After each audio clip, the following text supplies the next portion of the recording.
Hey, what's going on, guys? I hope you all are doing well today. Elliot here. Welcome back to The Fragrance Well. Just got back from a much needed vacation, so I'm ready to get back into the swing of things. Sorry for the slight slowdown in the content, but we're going to get back to our regular schedule here. So, while I was on vacation, I kind of noticed that there were two scents in particular I kept smelling while I was there. That was going to be Sauvage and, ironically, Green Irish Tweed.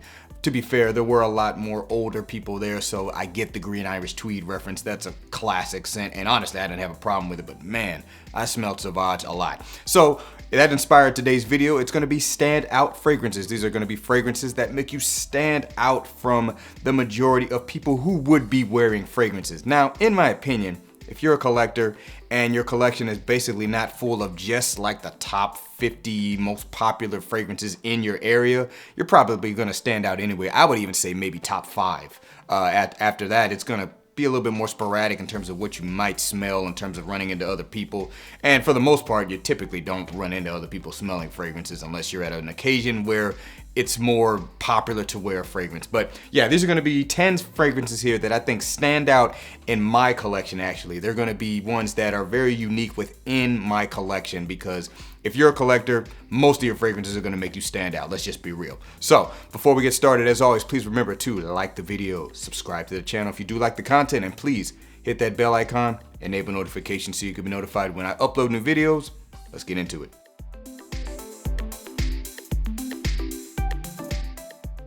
First up, we're gonna start with one from the house of Xerjoff. This is gonna be Kemi. Xerjoff Kemi. So what makes this one unique? Well, first and foremost, it combines very nice, sweet notes and accords with very funky animalic accords, and I love the combination that this brings together. You got caramel and vanilla kind of adding to the sweetness of it. I kind of experience a little bit of a fruitiness that makes me think strawberries. I'm not saying that's necessarily what's in here, but you've got animalic notes like castoreum, civet. There is some oud in this, Laotian oud. But to me, the blend of all of these elements is excellent, and this fragrance will stand out because that is obviously not a popular combination, heavy animalic notes with sweet notes. That doesn't mean there aren't fragrances out there on the market that do the very same thing and probably do it just as well, if not better. But within my collection, this is the only fragrance that I have that does this. So once again, from the house of Xerjoff, this is gonna be Kemi. Next one's coming from the house of Goldfield and Banks. This is gonna be Purple Suede. Goldfield and Banks, Purple Suede. So for me, this is unique within my collection. I don't have anything that comes close to smelling like this fragrance. And honestly, I think this one's relatively unique on the market as well, which, you know, can be a good thing and a bad thing. It means it's gonna be a little bit subjective, might be 50-50 in terms of if people like it or not, but I actually really like this scent, and the reason I bought it was because of that unique nature. You've got Tasmanian lavender, which is different from your typical French lavender or other sources of lavender. This one being a little bit more of a fruity, aromatic smell versus it being the spicy, herbaceous aromatic smell you typically get from lavender scents, and of course it combines leather, hence the name Suede. It's got this kind of woody, leathery feel, and there's also some kind of musty animalic notes in the base of this fragrance as well, adding to that uniqueness, and I think that's just kind of there to give it a little bit more depth, a little bit more character, and a little bit more push. I don't experience it being something that is so strong it would turn most people off unless you really are kind of doing that. That's really the first time I noticed it, but very unique scent, nothing like it in my collection, and honestly, not gonna be for everyone, but that's kind of the nature of this list. Once again, from the house of Goldfield and Banks, this is Purple Suede. Moving on, next one's gonna be coming from the house of Day 3 Fragrances. This is Ambar Dominicano. Once again, Day 3 Fragrances, Ambar Dominicano.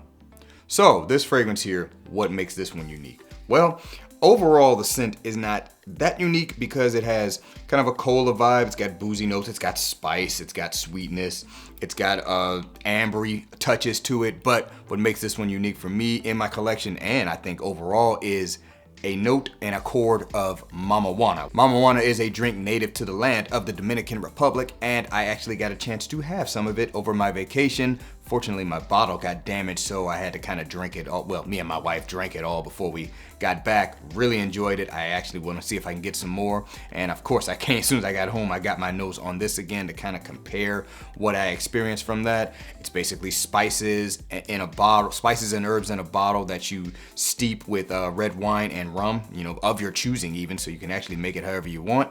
And I gotta say, it's delicious. I thoroughly enjoyed it. I want to get some more of it. I want to experiment with it. And I will say that the essence of what I experienced, smell-wise and taste-wise, I do find in this fragrance. So that makes it very unique, and I think makes it a standout scent, because I don't think too many fragrances have a note or a chord of mama juana in them. So once again, from the house of Day 3 Fragrances, this is Ambar Dominicano. Next one's coming from the house of Amouage. This is going to be Jubilation 25. Amouage, Jubilation 25. All right, so why did I put this one on the list? Well, overall, the style of this scent is not that unique, but I do think the way that this is compiled and the way this comes together, I can't remember smelling anything that comes even close to it, and it's certainly nothing like it in my collection. It does kind of stand on its own, just the way it comes across. You got this slight fruity feel, that famous blackberry chord in the opening. It's a combination of spices and incense and dry notes. It's basically just this dry, incense heavy fragrance with a fruity feel to it, just a touch of sweetness. That's really it about this one. It's just the way this one smells and comes across, I find to be relatively unique. So this one's a standout fragrance in my collection, and in my opinion, just overall. Once again, from the house of Amouage, this is Jubilation 25. Moving on, next one's coming from the house of Arabian Oud, and this is going to be the Rare Oud. Arabian Oud, the Rare Oud. So the name alone should imply, unless they're just making it up, that this fragrance has something that is rare about it. And I have to say, I think that is the case. This fragrance is basically just giving you Thai oud. It's giving you everything you probably would experience from Thai oud. Now, I don't know exactly where it's sourced. I'm sure there are different forms and styles of Thai oud, but this one certainly is unique, and it stands out in my collection because I don't have any other fragrance that just gives me Thai oud, and I certainly haven't come across any fragrances on the market at large, at least here in the States, that give me anything even close to this. This fragrance naturally has its own note breakdown. I find it to be slightly spicy. It's mostly resinous, a little bit green, and of course there are woody aspects to it as well. Once again, from the house of Arabian Oud, this is the Rare Oud. All right, the next one's gonna be coming from the house of Francesca Bianchi. This is gonna be the Dark Side. Francesca Bianchi, the Dark Side. All right, so in terms of the house of Francesca Bianchi, at least what I've experienced thus far, you could pretty much say the entire house is gonna have you standing out. Every scent I have from this house to this point is very unique and honestly stands on its own. Each individual scent stands on its own. I just chose this one. This one in particular, you're gonna find to have slight spicy touch to it, but overall just this real kind of dark, damp, resinous feel to it. It's a little bit earthy, just a touch smoky. It's just a very unique scent. I haven't come across anything even close to this. To be fair, it's gonna be a little bit polarizing. I don't think this is for everyone. I don't think the entire house is for everyone. I think that's kind of the point. The owner and perfumer of this brand, Francesca Bianchi, I think she just uses heavy notes that she just really enjoys in perfumery, because you see a lot of them repeating in the scents. Once again, from the house of Francesca Bianchi, this is the Dark Side. All right, next one's coming from the house of Lorenzo Pezzaglia. This is gonna be Black Sea. Lorenzo Pezzaglia, Black Sea. All right, so this one is unique in that it is a dark aquatic scent with a lot more depth than your average aquatic scent to it. Now, it's unique in my collection for that reason. I will say I have come across other scents that do have that same characteristic. First one that comes to mind is Tom Ford Oud Mineral. This does share a similarity to that one, although this one is definitely not as woody. A matter of fact, this one I don't find to really be woody at all. So yes, has that aquatic nature to it, has a little bit of freshness to it, very, very salty, more of a kind of a seaweed green vibe. It actually has a little bit of a powderiness to it, a lot of ambergris in this, so that might throw some people off, along with that powdery nature that this fragrance has. But I thoroughly enjoy this scent, and look, I've only worn it a couple times. Every time I've worn it, I've gotten a compliment. take that for what you will. But this fragrance does stand on its own, at least in my collection at this time. So once again, from the house of Lorenzo Pezzaglia, this is Black Sea. Moving on to the house of Parfum d'Empire, this is gonna be Ambre Russe. Parfum d'Empire Ambre Russe.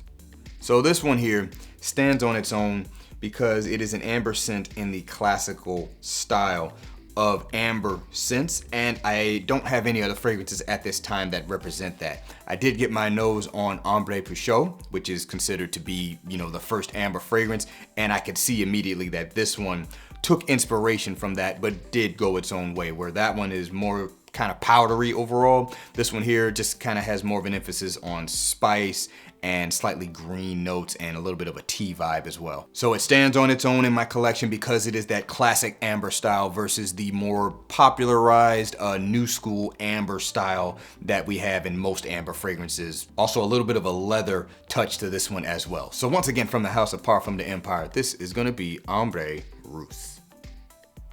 Next one's coming from the house of Wilhelm Parfumerie, and this is London Funk. Wilhelm Parfumerie, London Funk. So this one here, unique in my collection, stands out in my collection, stands out on the market. Very polarizing scent.